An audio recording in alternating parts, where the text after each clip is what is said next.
সরাসরি কথা বলে নেব। আমাদের সঙ্গে এই মুহূর্তে মানকাচর থেকে রয়েছেন প্রতিনিধি কবির মণ্ডল।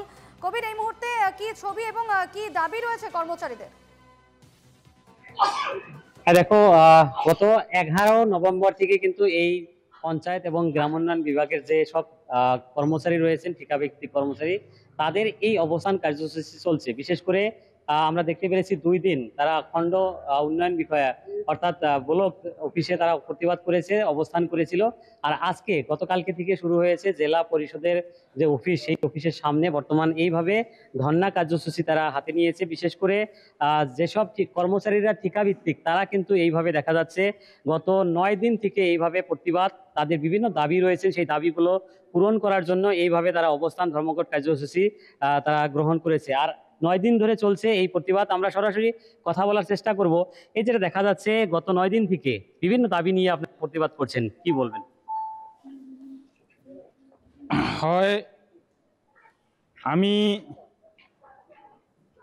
পিএনআরডি ডিপার্টমেন্টের অন্তর্গত কন্ট্ৰাকচুৱেল এমপ্লয়ি গোটেই অসমৰ লগতে দক্ষিণ চামৰা জিলাতো আমি আজি 9-10 দিন ধৰি এই কাৰ্যসূচী আমি পালন কৰি আছো। আমাৰ বহুতো দাবী আছে, তাৰ ভিতৰত আপোনালোকে নিশ্চয় বেনাৰত চাইছে।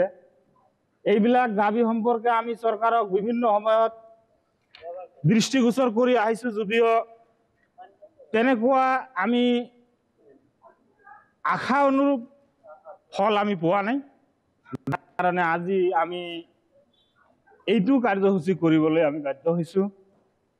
যিটো সময়ত পঞ্চায়তত যথেষ্ট কাম কাজ চলি আছে, সেই কাম বৰ্তমান টোটালি স্থগিত অৱস্থাত আছে। আচলতে আপোনালোকেও নিশ্চয় অনুমান কৰিব পাৰিছে যে আমি আৰু একাংশ প্ৰতিবাদকাৰী আছে, আমি আৰু কথা পাতিম। এই যেটা দেখা গৈছে বিভিন্ন দাবী লৈ আপোনালোকে প্ৰতিবাদত বহিব লগা হৈছে, এতিয়ালৈকে কিমানখিনি সফল হৈছে? আমালোকে এতিয়ালৈ সফল হোৱা আমি পৰিলক্ষিত হোৱা নাই, কিয়নো আজি আমি 16-17 বছৰে চাকৰি কৰি আছো। বিভিন্ন দাবী আমি বিভিন্ন সময়ত দি আহিছো, কিন্তু চৰকাৰে আমাৰ দাবীৰ প্ৰতি সঁহাৰি জনোৱা আমি দেখা নাই। সেইকাৰণে আমি পুনৰ সেই দাবী লৈ আমি আকৌ অনশন আমি অৱস্থান ধৰ্মঘট পালন কৰিবলৈ, ধৰ্মঘটত বহিবলৈ বাধ্য হৈছো। কি কি দাবী আপনাদেৰ? আমাৰ দাবী, আমাৰ 60 বছৰলৈ চাকৰি সুনিশ্চিত কৰিব লাগে, আমাৰ আৰক্ষী ব্যৱস্থা প্ৰৱৰ্তন কৰিব লাগে, আমাৰ আকস্মিক দুৰ্ঘটনাত যদি আমাৰ কোনো সতীৰ্থ যদি মৃত্যু হয়, তাৰ কাৰণে আমাৰ আমাৰ অনুদান ব্যৱস্থা কৰিব লাগে। আমাৰ চাকৰি যিবিলাক কৰ্মচাৰীয়ে, কন্ট্ৰাকচুৱেল কৰ্মচাৰীয়ে ৰিটায়াৰ্ড হৈ যাব, অৱসৰ ল'ব, সিহঁতৰ এককালীন অনুদানৰ ব্যৱস্থা কৰিব লাগে। এইবিলাক বিভিন্ন দাবী লৈ আমি আজি বহিছোঁ। আপোনালোকৰ যোগেদি আমি চৰকাৰক অনুৰোধ কৰিব খুজিছো যে আমাৰ দাবীৰ প্ৰতি, আমাৰ দাবী ন্যায্য দাবী, আমাৰ দাবীৰ প্ৰতি যদি সঁহাৰি জনায়। কিয়নো আমাৰ মাজত চাওক, আজি বিটেক, এমটেক, এমএসচি, বিএসচি, এমচিএ উচ্চ ডিগ্ৰীধাৰী মানুহ আজি কাম কৰি আছে, আৰু আমি দিনে ৰাতিয়ে কাম কৰি থাকোঁ। আমাৰ কোনো বন্ধ নাই, আমাৰ কোনো দেওবাৰ নাই, আমাৰ কোনো বিহু, আমাৰ কোনো মানে অকেশনালি যিটো বন্ধ থাকে, আমাৰ বন্ধ নাই। আমি দিনে ৰাতিয়ে কাম কৰি থাকোঁ, অথচ আমি ন্যায্য প্ৰাপ্যৰ পৰা আমি বঞ্চিত হৈ আছো।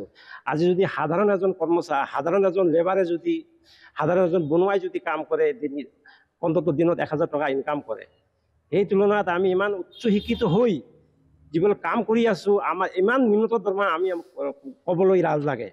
আমাৰ ঘৰত মা দেউতা আছে, আমাৰ ঘৰত ল'ৰা ছোৱালী আছে, আমাৰ বাই ভনী আছে, সিহঁতে আমাৰ পৰা আশা কৰি থাকে। আমি কি চাকৰি কৰোঁ সিহঁতে নাজানে, কিন্তু আশা কৰি থাকে যে আমাৰ ল'ৰা বা আমাৰ ভাই বা আমাৰ দেউতাই কাম কৰে। আমাক শিক্ষাৰ ক্ষেত্ৰত যদি যিমান আজিকালি কম্পিটিশ্যন হৈ আছে, আমি যে ল'ৰা ছোৱালীক উপযুক্ত শিক্ষা দিম, সেইটো পৰ্যায়ত আমাৰ অৱস্থা নাই। যাৰ কাৰণে আমি আজি এই অৱস্থান ধৰ্ম কাৰ্যসূচীত বহিবলৈ বাধ্য হৈছোঁ। আপোনালোকৰ যোগেদি চৰকাৰক আমি অনুৰোধ জনাইছোঁ, চৰকাৰে যাতে আমাৰ দাবীৰ প্ৰতি সঁহাৰি জনায়। আমাৰ দাবী যিহেতু ন্যায্য দাবী, চৰকাৰে আমাৰ দাবীৰ প্ৰতি যদি সঁহাৰি জনায়, আমাৰ দাবী মানি লৈ আমাক নিম্নতম মর্যাদা সহকারে জিয়াই থাকার অধিকার যাতে প্রদান করে, তার কারণে আমি সরকারকে অনুরোধ জানাইছি।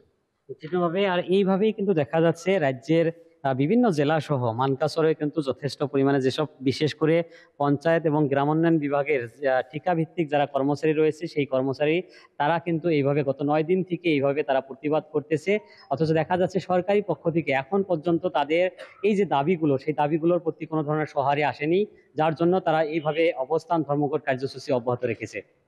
একেবারেই সারা তাদের এই কর্মসূচি অব্যাহত রয়েছে এবং বিক্ষোভের আজ দ্বিতীয় দিন। 30,000 টাকার এককালীন ভাতার দাবি রয়েছে তাদের, পাশাপাশি সমান কাজের জন্য সমমর্যাদা দেওয়ার কথা বলছেন তারা। ন্যূনতম 10% হারে বার্ষিক বেতন বৃদ্ধির কথাও জানাচ্ছেন এবং 60 বছর বয়স পর্যন্ত চাকরির সুরক্ষা নিশ্চিত করতে হবে, এই বিষয়টিও দাবিতে রয়েছে তাদের। অবশ্যই এই খবরের আরও আপডেটে আমাদের নজর থাকবে। আমাদের সঙ্গে সরাসরি ছিলেন কবির এবং রশিদুল, দুজনকেই ধন্যবাদ।